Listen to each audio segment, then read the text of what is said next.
এক যুবক এসে বললেন, ইয়া রাসূলুল্লাহ ইযান লি বিজিনা, হে নবী আপনি আমাকে জিনার অনুমতি দিন, জিনার অনুমতি দিন। ফাআকবালাল কওমু আলাইহি ফাজাজারুহু মাহমাহ, সাহাবারা ধমকাতে লাগলাই, বেয়াদব, লজ্জা শরমের মাথা খেয়ে কি বলো এগুলো তুমি নবীর সামনে, জিনার অনুমতি দাও। ওয়ালা তাকরাবুজ জিনা, আল্লাহ বলেন জিনার কাছেও যেও না, ব্যভিচারের কাছেও যেও না। তুমি নবীর সামনে এসে এই পাপের অনুমতি চাও? রাসূল সাল্লাল্লাহু আলাইহি ওয়াসাল্লাম কিছু বললেন না।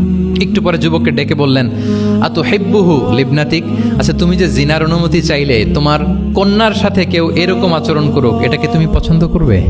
সে বলল, লা ইয়া রাসূলুল্লাহ, কেউই পছন্দ করবে না এটা। আচ্ছা আতুহিব্বুহু লি উম্মিক, তোমার মায়ের সাথে কেউ অপকর্ম করবে, এটা তুমি পছন্দ করবে? লা ইয়া রাসূলুল্লাহ, না। আতুহিব্বুহু লি উখতিক, তোমার বোনের সাথে কেউ এই কাজ করবে, তুমি পছন্দ করবে? সে বলে না।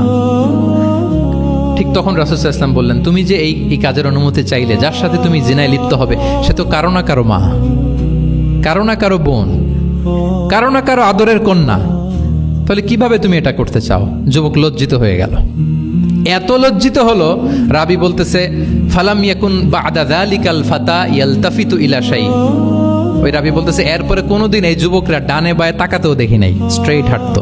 সুবহানাল্লাহ।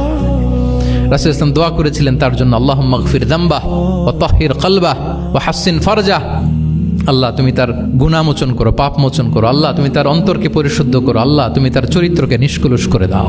নবীর দোয়ার বরকতে চিরজীবনের জন্য নিষ্কলুষ পবিত্র তিনি হয়ে গেছেন।